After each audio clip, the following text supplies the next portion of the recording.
técnica.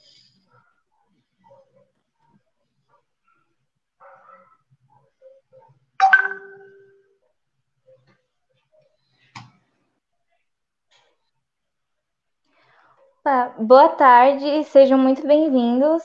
Eu sou a Bianca Libetans, estudante do 8º ano A do MF João de Deus Cardoso de Mello, também educomunicadora da Imprensa Jovem. Hoje o nosso tema vai ser a gestão escolar na urgência e participando com a gente tem a Letícia Grisólio Dias, que cursou licenciatura em Pedagogia na Universidade Estadual Paulista, Unesp, pós-graduação em Gestão Escolar, Metodologia e Didática do Ensino Superior, Psicopedagogia, Clínica e Institucional e Gestão Pública. Diretora na Escola MF, professor Milton Ferreira de Albuquerque e dirigente sindical do Sindicato dos Especialistas da Educação Sinesp.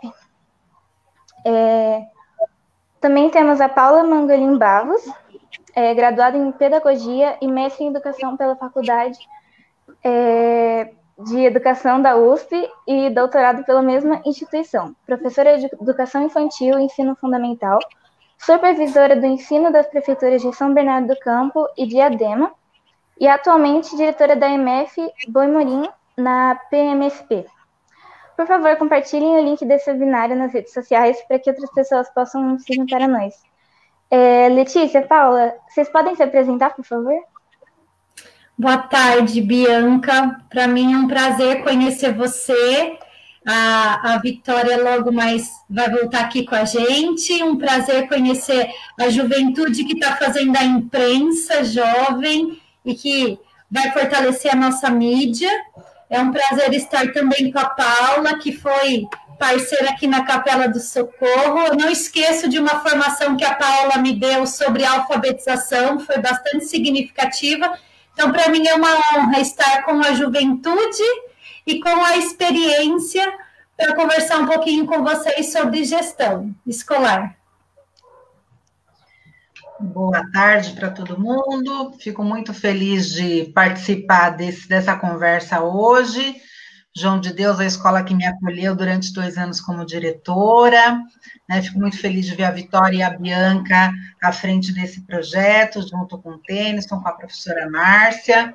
É bonito ver que o que a gente começou lá atrás continua com força e ainda mais bonito do que a gente deixou, né? Então, fico bem feliz por isso.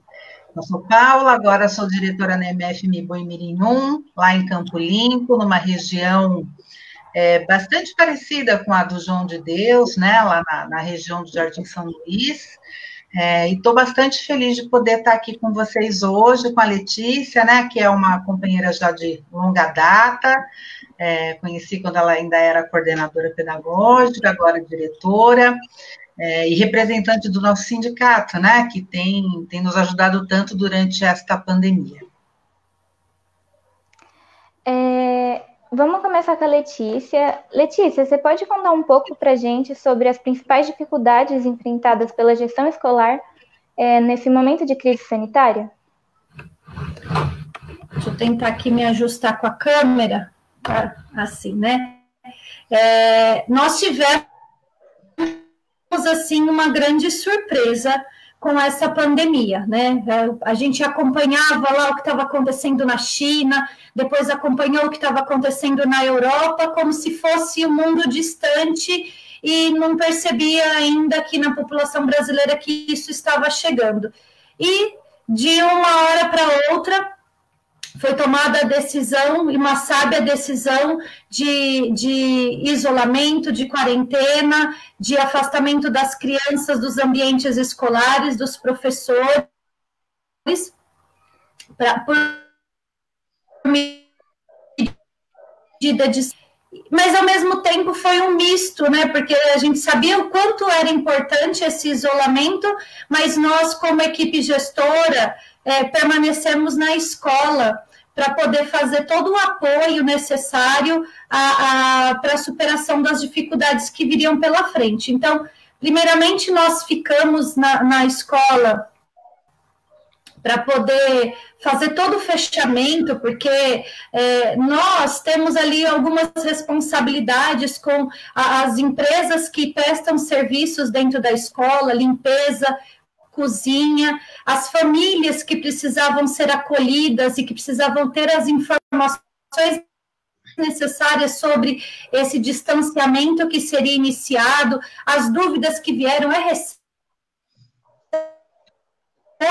fez gestora, permanecemos na escola, não foi fácil aceitar essa decisão, ficamos juntamente com a equipe de apoio, os inspetores, o pessoal da secretaria, não foi fácil porque nós também sentíamos necessidade de estarmos protegidos nas nossas casas, e essa não foi a opção que tivemos. A Secretaria da Educação encarou como se fosse necessária a nossa presença diária na escola, e nós, então, iniciamos com um processo, através da Secretaria da Educação, de plantão.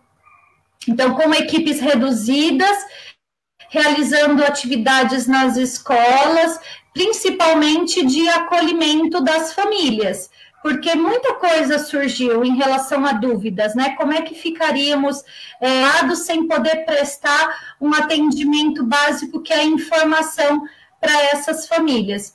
E aí nos vimos... Opa! Caiu ela. Você prefere prosseguir ou... Posso prosseguir um pouquinho, até ela voltar. Ok. Seguindo para... Opa! Seguindo para a próxima pergunta... Pode falar, Bini. Como as direções das escolas hoje podem ajudar a comunidade escolar a passar por esse inédito contexto, desculpa, da crise sanitária? E quais ações vêm sendo realizadas no sentido de atender a população e preservar a saúde de todos e todas? Então, vou começar a minha resposta complementando um pouquinho do que a Letícia estava falando, né? Até ela conseguir voltar e concluir. As equipes gestoras permaneceram nas escolas, né? E vejam, isso é bastante perigoso também, né? Por mais que tenham demandas de entrega de materiais, de gestão das equipes que ficaram mesmo reduzidas, não é? É muito perigoso, porque as pessoas estão indo para a escola e estão pondo em risco a sua própria vida e a vida dos seus, né? Então, isso nos causou um desgaste muito grande no início desse processo, porque todo mundo ficou com muito medo, né? Eu estou numa situação privilegiada, porque eu sou grupo de risco por ser diabética e estou em teletrabalho, mas a minha assistente de direção, por exemplo, que usa transporte público e que precisou fazer plantão semanalmente, né? Semanalmente não, mais do que 2, 3 vezes por semana, pegou Covid, né? A Juliana ficou doentinha lá, ficou 14 dias sentindo dores terríveis, né? Felizmente não foi algo mais grave, mas essa imposição do plantão, ela foi muito ruim. Algo que, se tivessem ouvido os diretores das escolas, talvez a gente tivesse conseguido achar um meio termo, né? Vai uma vez por semana na escola, dá conta dessas ações, dessas atividades que precisavam ser feitas, e não ficava tanto tempo exposto ao vírus e podendo se contaminar e contaminar os seus familiares. Letícia conseguiu voltar e ela consegue concluir a ideia agora. Bom, quem sabe faz ao vivo, quem não sabe cai no meio do caminho e levanta e volta, né? E a gente está aqui de novo porque estamos aprendendo a usar a tecnologia, mas todo mundo também está usando. Um outro desafio que nós tivemos, porque quando nos vimos em trabalho que foi configurado como teletrabalho, então o dia que nós não estávamos na escola, nós ficávamos em teletrabalho contando com a rede, com a internet, para fazer todo o acompanhamento das necessidades da escola. E precisamos aprender a usar diferentes recursos, inclusive ajudar aos professores que também tinham dificuldades com o uso das tecnologias. Então, não são só os jovens que estão aprendendo a usar cada vez mais a internet e as suas ferramentas. Nós precisamos buscar formas de nos comunicar para realizar um trabalho virtual, tanto com professores, com estudantes e também com as famílias, né? As escolas hoje também estão enfrentando a dificuldade de encontrar caminhos de se comunicar com as famílias e passar todas as informações e conversar, dialogar sobre as necessidades que o momento traz. Então, esse foi o panorama inicial. Um susto e depois uma acomodação, mesmo com as dificuldades, como a Paula estava ali colocando, existem, sim, atendimentos à comunidade, fizemos entregas de cestas básicas, de cartão merenda, hoje estamos com o Trilhas, mas agora nós vamos passar para outros desafios, que daqui a pouquinho a gente fala mais.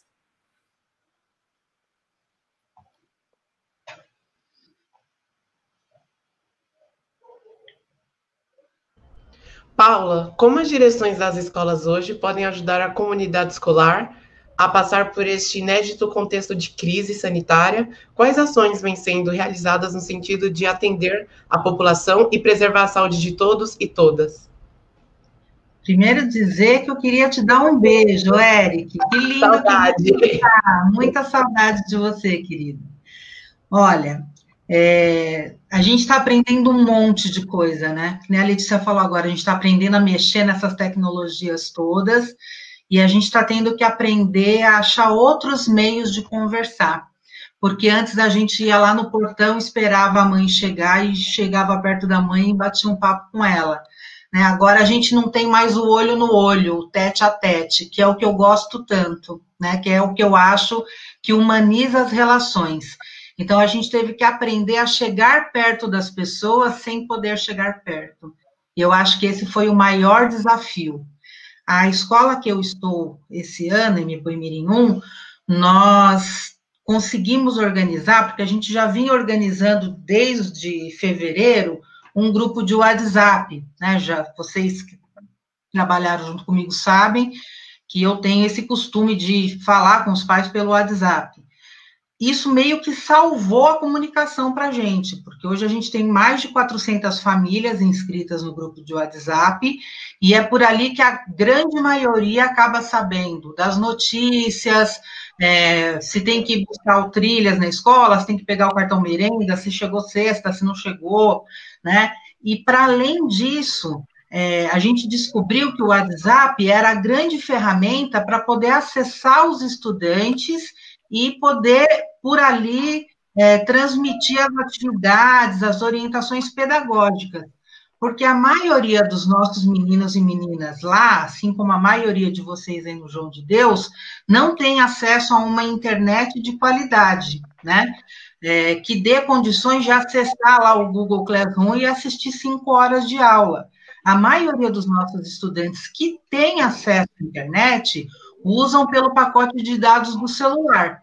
Se ficou 15 minutos lá logado, acabou os créditos. Vocês sabem como é que funciona isso, né?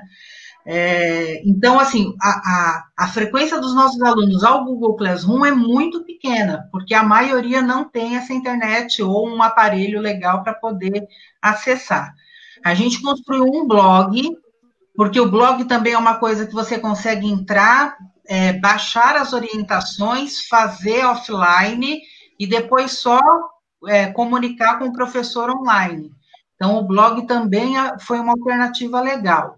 E o WhatsApp tem sido a grande ferramenta. Então, diariamente a gente envia, né, para os grupos das salas as atividades e as orientações pedagógicas, além das organizações.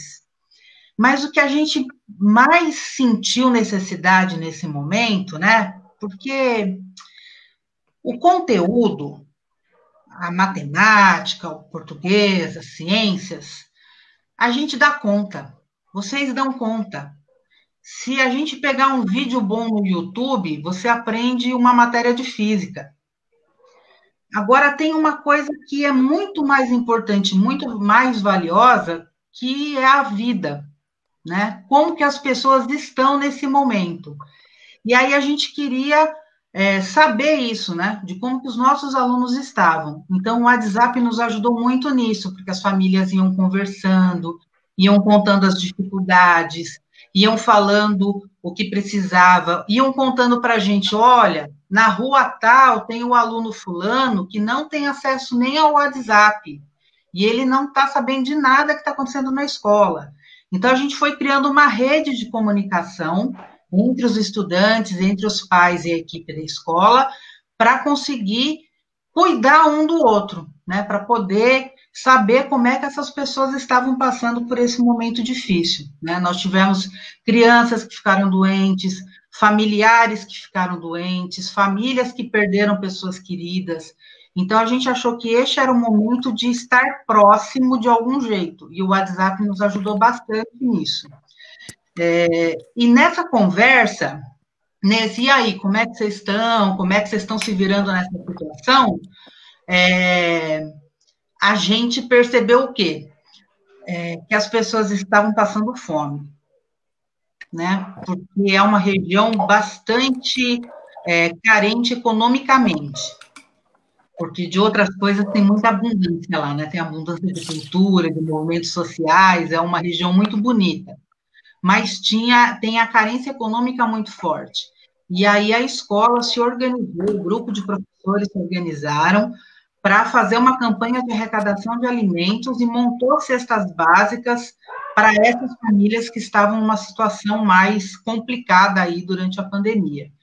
Então, essas foram as formas que a gente foi achando de ir chegando nas pessoas, né? Então, como é que será que estão as nossas crianças com deficiência e que não vão conseguir acessar as matérias que a gente está colocando no blog, né? Então, fizemos uma apostila especial, uma orientação especial para essas crianças, a gente ligava para elas. Alguns alunos que não tinham acesso à internet, a gente imprimiu as orientações e entregamos essas orientações por escrito. Então, essas foram as formas que a gente foi achando, conversando para conseguir ajudar, de alguma forma, as pessoas a passarem por esse processo que é tão difícil. Agora, nada disso seria possível se a gente não tivesse uma boa equipe. Então, a equipe de professores, a equipe dos funcionários da escola foram fundamentais para isso. Então, vejam vocês, estou desde 23 de março em casa, em teletrabalho. Eu não posso ir para a escola porque eu sou diabética. A equipe tem feito as coisas lá, né? A equipe gestora, os CPs, as minhas ADs, a minha secretária, os professores, eles têm construído essas alternativas lá. Eu fico aqui de longe só com o coração na mão, observando e tentando ajudar, né? Mas essa equipe bonita que está fazendo tudo isso.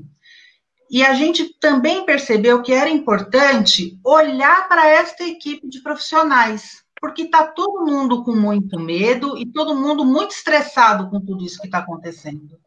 Então, a gente também passou a escutar mais os nossos professores, tentamos facilitar para que a vida deles não virasse um inferno na pandemia, né?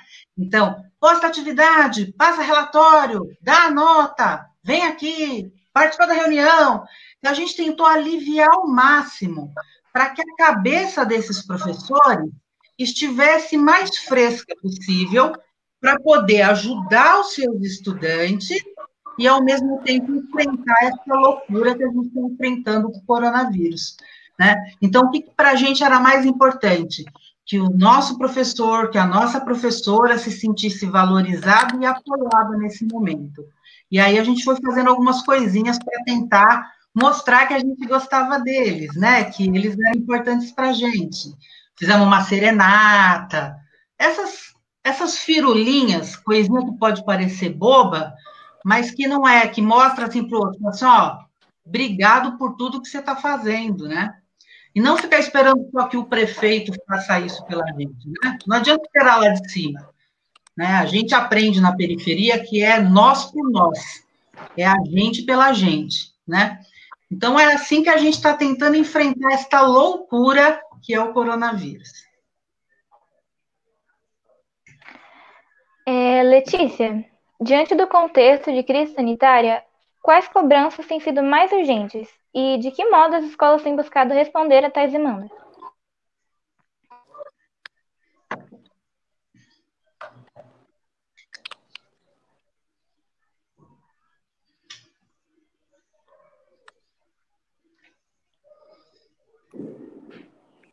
Eu estou aqui ouvindo bem? Não sei se a minha internet está boa. Dá um sinalzinho. Tá Só ruim? deu uma travada.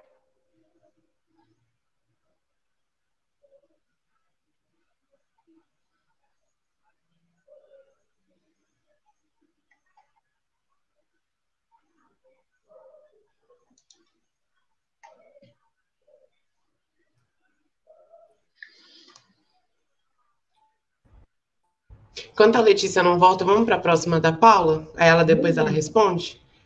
Paula, sabemos que hoje os profissionais da gestão escolar estão na linha de frente. Estão entre os mais expostos aos riscos de contaminação, uma vez que, por razões diversas, são obrigados a estarem na escola com certa frequência. Como você enxerga isso? O que tem sido feito para diminuir esses riscos?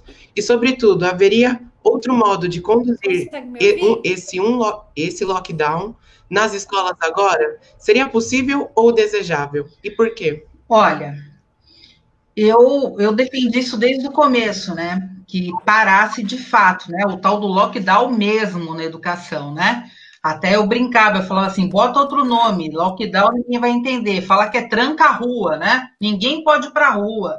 Porque eu acho que se a gente tivesse feito isso, não só nas escolas, mas no país como um todo, a gente já estaria em outro patamar. Os países que conseguiram ter esse controle mais rígido são países que já estão saindo, né? Já estão diminuindo os casos ou zerando os casos. O Brasil, infelizmente, não. O Brasil, infelizmente, pela irresponsabilidade, né, principalmente do nosso governo federal, colocou isso de forma irresponsável, né? O máximo que a gente conseguia era 50%, 55% de isolamento de pessoas dentro de casa, né? E é que nem eu falei lá no começo para vocês, os profissionais de educação, eles foram para as escolas 2, 3 vezes por semana, alguns diariamente, porque depende de quantas pessoas você tem na equipe. Que nem a minha equipe tem a sorte lá de ter 4 pessoas da gestão que estão ativas. Agora, tem muita escola que você só tem um da gestão que está ativo, porque os outros são grupo de risco, né? A sorte lá da nossa escola é que a única doentinha sou eu, o resto está saudável, então pode trabalhar, né? Agora, eu tive colegas gestores que foram todos os dias, durante a pandemia inteira, porque não tinha outra pessoa para ir, né? Não tinha com quem dividir, fazer plantão. Então, hoje eu vou, amanhã você vai.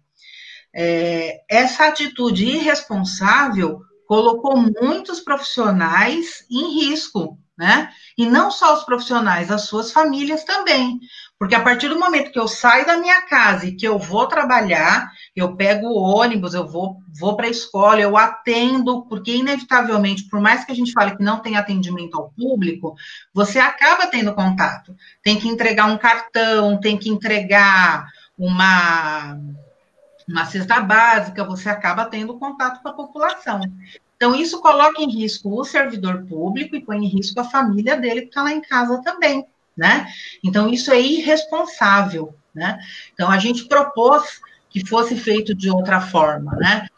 As demandas que a escola tem, elas poderiam ser concentradas em um dia na semana para esse atendimento presencial. Não precisava todos os dias ter um servidor à disposição lá na unidade, né?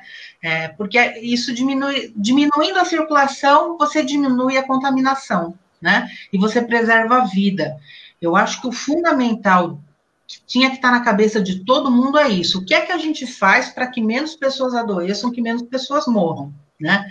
E, infelizmente, isso não foi muito bem pensado. Muita gente fala assim, não tem como ter lockdown na educação, porque as crianças vão perder o ano, as crianças vão perder o ano. E aí eu pergunto, né? Eu sou mãe, eu prefiro que minhas filhas percam 2 anos, mas não percam a vida. Então, é melhor, neste momento, que a gente esteja aprendendo assim, do jeito que nós estamos aprendendo aqui hoje. Ou que mesmo quem não tem acesso à internet, como é a maioria dos estudantes da periferia de São Paulo, mas que eles aprendam sendo solidários, que eles aprendam ajudando dentro de casa a manter a casa organizada durante essa pandemia. Tudo isso é ensinamento, tudo isso é conteúdo. Quando a minha filha pequena lava a salada para mim, ela está aprendendo coisas. E ela está contribuindo com a família dela, né? Quando ela me ajuda a fazer um pão, ela está aprendendo um monte de coisa fazendo aquele pão. Então, o conteúdo escolar, neste momento, é o que menos importa. A matemática, o português, a geografia, a gente vai continuar aprendendo depois, né? Esses conteúdos que a gente não deu conta esse ano. E a pandemia está ensinando um monte de coisa para a gente. Então, não existe só o conteúdo escolar, a gente aprende de outras formas também. E neste momento, menos importa os conteúdos, mais importa a vida das pessoas, né? Seria muito triste que a gente voltasse para a nossa sala de aula sem um colega do nosso lado porque morreu de Covid. Eu acho que é isso que tem que ficar explícito para as famílias, né? A gente sabe de todos os problemas, né? A gente sabe que tem muita família que depende da escola para organizar a casa, para que os pais possam trabalhar. Eu sei de tudo isso. Eu tenho famílias lá na MBOI que as crianças estão ficando sozinhas. Os pais, infelizmente, não podem ficar em casa, são obrigados a sair para trabalhar, e as crianças estão ficando em casa sozinhas. A gente sabe de toda essa situação difícil, mas hoje esta parada na educação ela era fundamental, ela era essencial. Letícia, voltando à pergunta anterior, diante do contexto de crise sanitária, quais cobranças têm sido mais urgentes e de que modo as escolas têm buscado responder a tais demandas? Bom, a pandemia, ela escancarou as nossas desigualdades, né? Nós temos na escola, quando os estudantes estão todos juntos numa sala, se estão com uniforme, a gente acaba deixando todo mundo ali com um olhar mais igual. Mas numa situação como essa, a gente percebeu diferenças gritantes de realidades. Retomando até um pouquinho do que a Paula falou, a necessidade que as próprias equipes escolares perceberam que as famílias ficaram desassistidas daquilo que é o básico, que é a alimentação, e que as equipes precisaram por uma necessidade mesmo de ajuda ao ser humano, buscaram formas de colaborar com as suas comunidades, com a entrega de cestas básicas.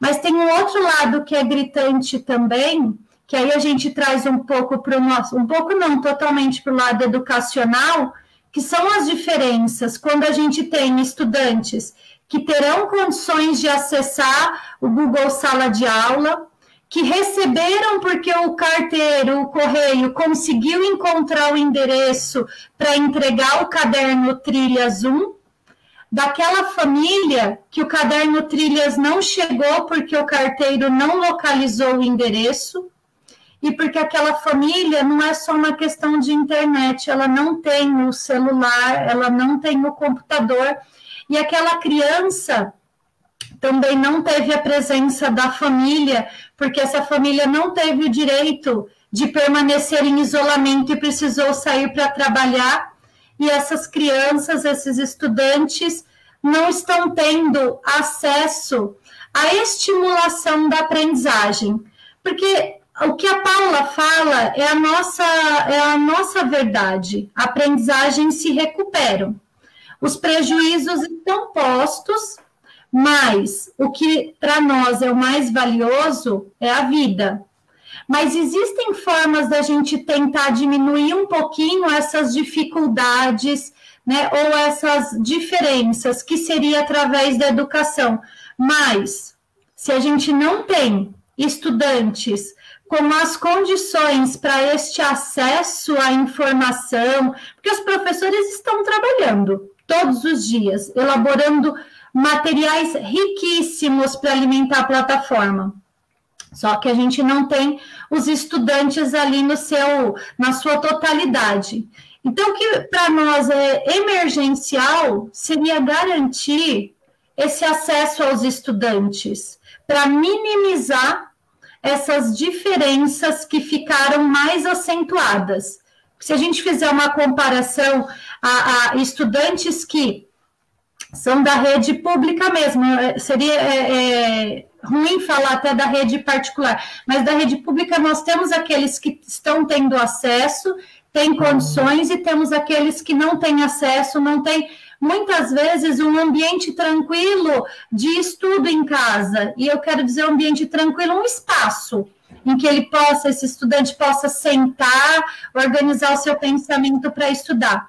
Isso para a gente seria emergencial, porque o retorno, ele ainda é uma ideia distante, enquanto a gente não tem garantias. Mas, dentro de tudo aquilo que a gente pode, como diretoras de escolas, gestores, nós precisamos atuar. Então, aguardamos algumas orientações ainda da secretaria, outras já recebemos para efetuar algumas compras de alguns itens de proteção. Então, essa parte física, em algum momento a gente vai conseguir superar. Mas a parte pedagógica, porque existirão muitos alunos que não vão voltar, porque as famílias não se sentem seguras, e elas estão certas, no meu ponto de vista, também como mãe, não me sinto segura em enviar minha filha para a escola ainda, mas que elas pudessem ter minimamente as condições para seguirem nessa estimulação da aprendizagem.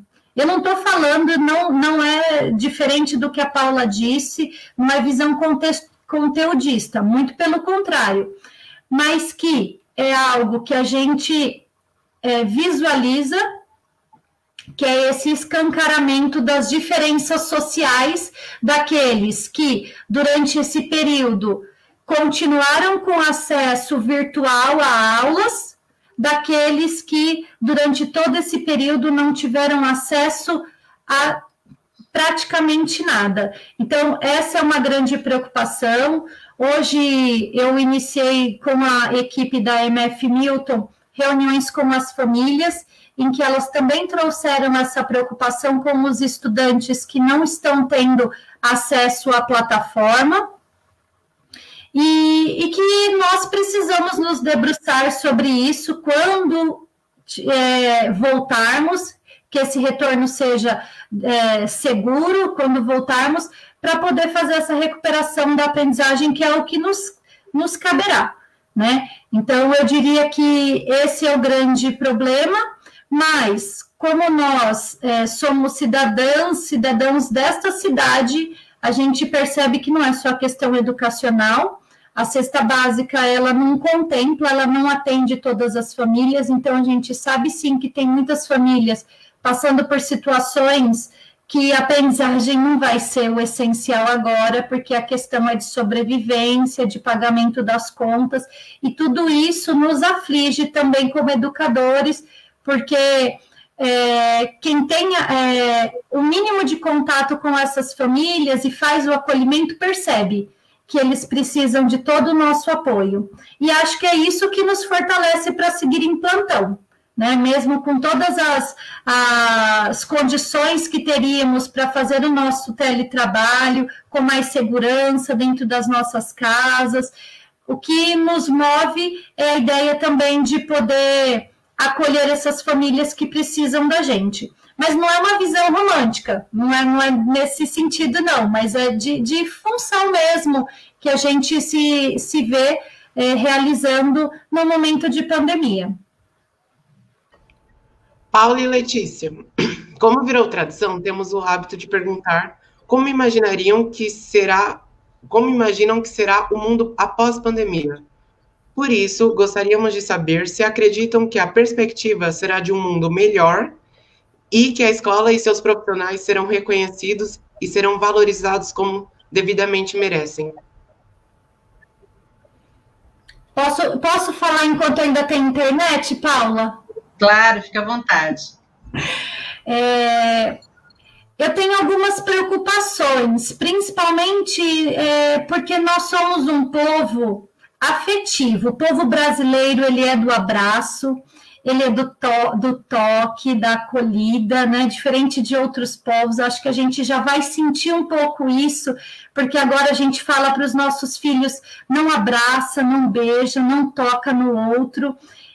Esse é um problema que a gente vai precisar lidar, porque esse afeto ele é importante. Então, como é que a gente vai trabalhar essa ideia da afetividade sem perdê-la? O importante é isso, a gente vislumbrar uma sociedade que não perca esse afeto, né? Vimos, sim, algumas pessoas fazendo ações solidárias, então que essas ações elas não sejam esporádicas, que não sejam desse período, mas que a gente realmente tenha uma mudança de atitude, de olhar esse outro que precisa ser cuidado, precisa ser ajudado também, né? Então, nesse sentido, eu vejo que a gente vai ter, sim, uma mudança no comportamento humano, na sociedade. Mas a Paula também tocou nisso, eu consegui ouvir um pouquinho, o quanto a gente está aprendendo com essa nova forma de viver. Nós aprendemos a conviver de novo em família, porque uma hora o celular cansa, né? E nós estávamos num mundo em que cada um ficava conectado ao seu celular. Quando a gente precisou ficar em família, dentro da sua casa, a gente precisou mexer um pouquinho nessas estruturas que estavam um pouquinho, talvez, quebradas. Então, eu enxergo que alguns vínculos puderam ser reconstruídos, o que para mim é positivo, mas também sabemos que outros vínculos foram totalmente quebrados, porque a gente tem dados também sobre a violência contra a mulher, a violência contra as crianças. Então, são realidades duras que a gente precisa enfrentar, precisa fortalecer realmente essa rede de proteção às pessoas que têm essa maior vulnerabilidade. E, em relação aos profissionais da educação, esse momento serviu também para aqueles que não percebiam tanto o trabalho de um professor em sala de aula e precisaram se debruçar agora para ficar com seus filhos, ensiná-los, percebeu que não é fácil. Ensinar uma criança não é fácil. Quem dirá ensinar 30 completamente diferentes, com perfis diferentes? A gente também ouviu, né? Não só em relação aos professores, aos inspetores, que têm um papel fundamental dentro da escola, que é aquele que cuida na hora do recreio, é aquele que faz a entrada, que olha se a criança está triste. Então, nós também tivemos devolutivas das famílias colocando que as crianças estavam com saudades desses profissionais. Isso é valorização desses profissionais. A forma como as escolas e suas equipes gestoras estão buscando novas formas de se comunicar com a sua comunidade escolar também é uma transformação positiva. Diferente de você, Paula, eu não tinha o hábito do WhatsApp com as famílias.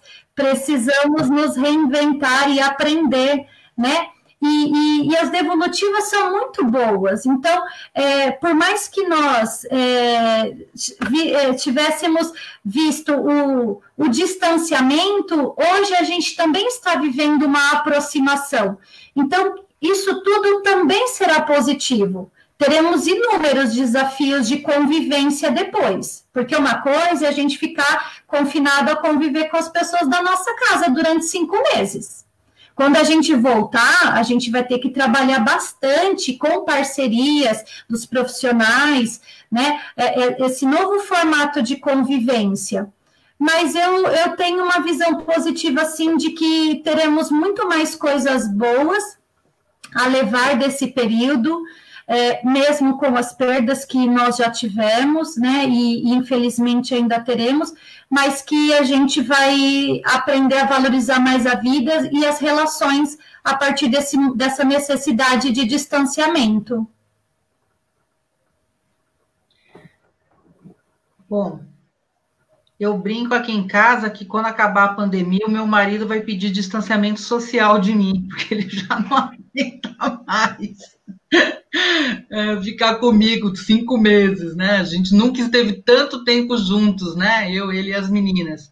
É tudo muito difícil, né? É bom, por um lado, mas também é difícil, né? Eu sinto uma saudade imensa dos meninos e das meninas entrando na minha sala para reclamar que o som não está no recreio, que, enfim. A escola tem uma vida que nada substitui, né? Nesse momento, essa aula virtual, ela dá conta de não ficar totalmente sem contato com o conteúdo escolar. Mas educação à distância, na educação básica, não pode existir, não deve. Nós temos que lutar contra educação à distância na educação básica. Por quê? Educação de criança e de adolescente se faz com olho no olho, pele na pele, toque, contato, carinho. Tem que ser assim, porque o conteúdo em si é muito fácil de ser transmitido. Qualquer robô, esses negocinhos agora, vocês que são jovens, esses que você pergunta... Bot? Aí ela fala, é isso e aquilo. Então, conteúdo, qualquer um passa. Agora, educar tem a ver com relação humana, e relação humana só se faz através do contato, através do toque, através do abraço, através do carinho, através da briga, né? Vocês lembram, que eu brigo bastante, vocês lembram, né? Então, tem que brigar também, às vezes. Essa relação humana é que faz com que a educação tenha valor. Porque não é só aprender equação, não é só aprender o que é poesia, o que é prosa. Você tem que aprender a ser gente. E ninguém aprende a ser gente pela tela de um computador. Então, a gente tem que ser contra. Eu não estou dizendo ser contra os recursos tecnológicos. Quem me conhece sabe muito bem que eu adoro recurso tecnológico na escola. Eu acho que a pandemia, o que eu consigo perceber desse mundo pós-pandemia, é que a gente vai lidar com menos medo com essas coisas todas. Não vou conseguir enxergar um professor que volte para a sala de aula com tanto medo de um data show e de um computador que nem eles tinham antes, né? Eu acho que essas relações têm que mudar. Agora, educação de verdade se faz no tete-a-tete, se faz no cara a cara, né? Não tem como pensar esses meninos e essas meninas passarem muito mais tempo sem se abraçar, né? Sem se tocar. As minhas meninas estão tendo aula virtual, elas estudam no colégio que o pai delas dá aula, e lá tem a tal da aula virtual todos os dias. Beleza, estão fazendo exercício, estão aprendendo coisas, mas elas sentem falta dos colegas, elas sentem falta dos professores.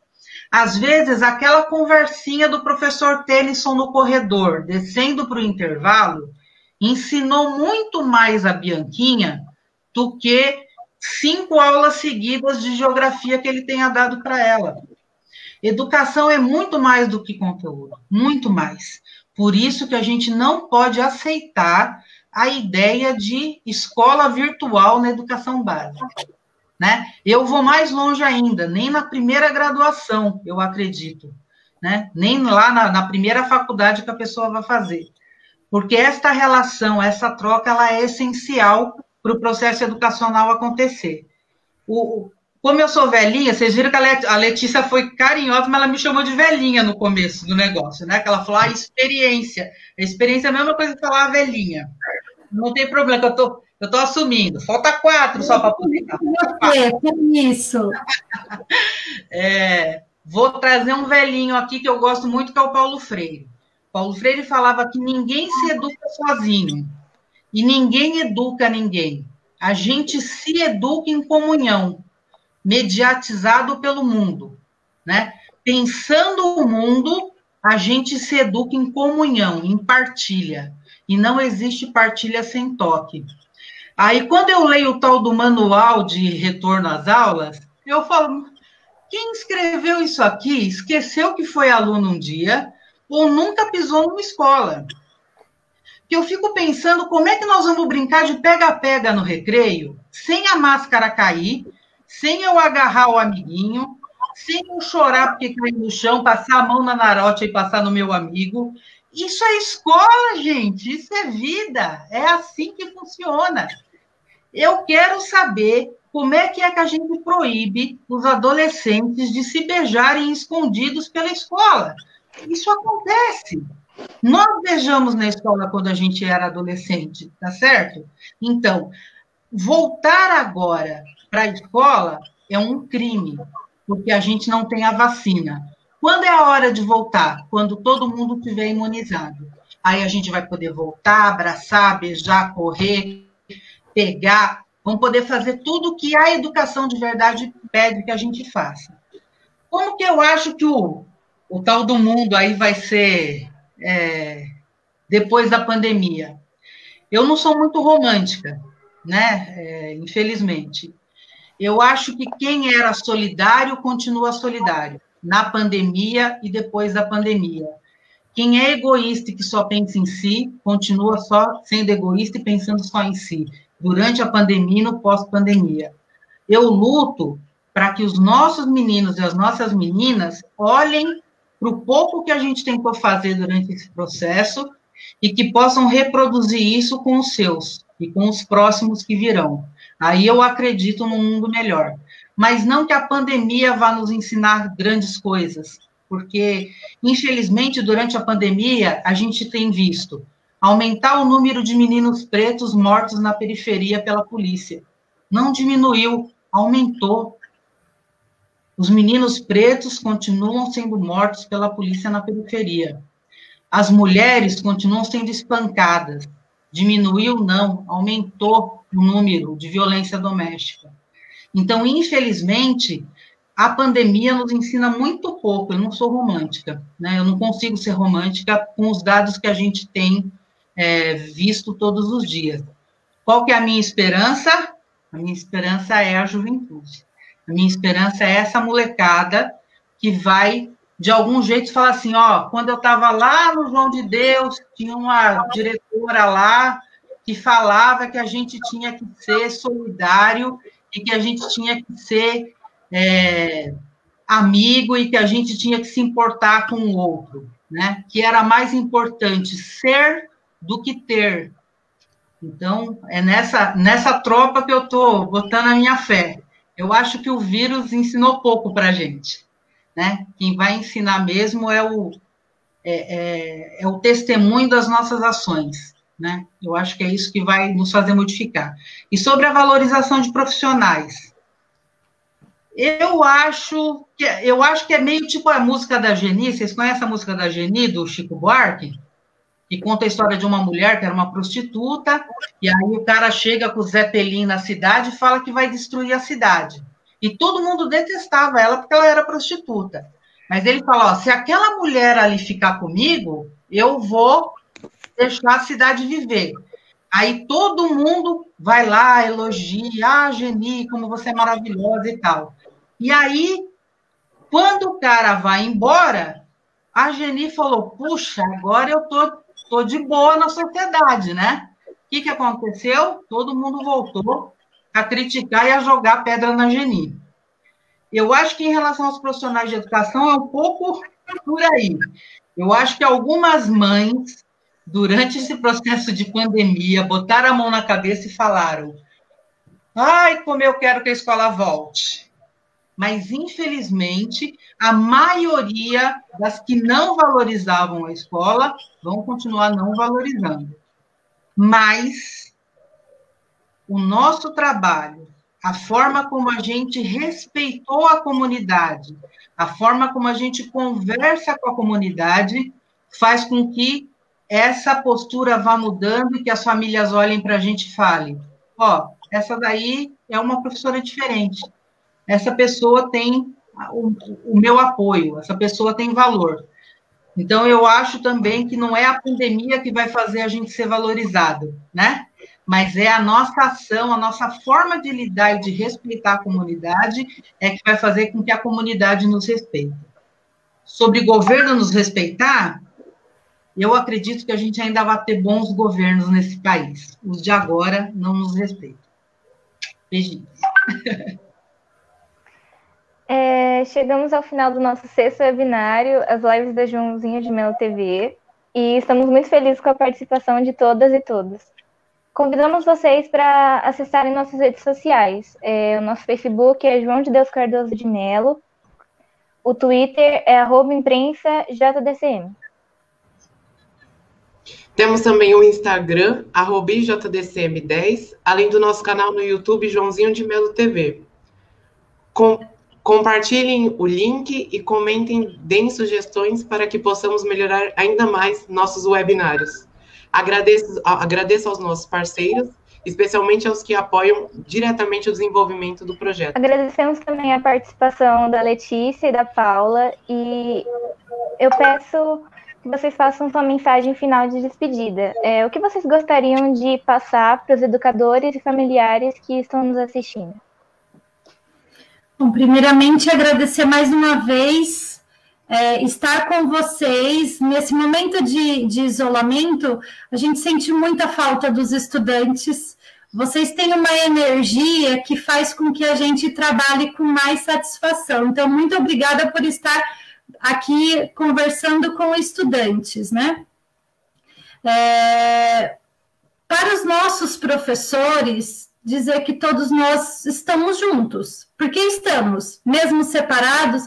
A tentativa é sempre de acolhimento e de demonstrar que o trabalho ele tem que ser realizado em equipe, e é isso que a gente propõe.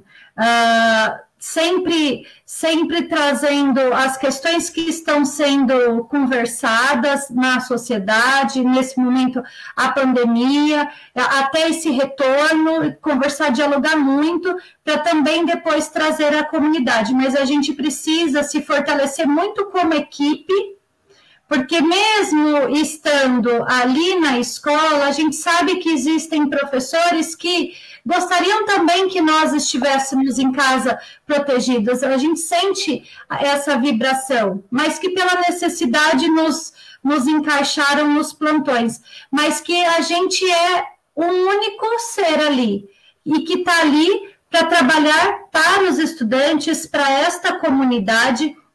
Então, teremos grandes diferenças de pensamento sempre, mas comungamos da ideia de fazer uma educação pública e de qualidade, que é uma outra questão que diariamente tem sido ameaçada, né? A educação pública feita com dinheiro público para o povo, para a população.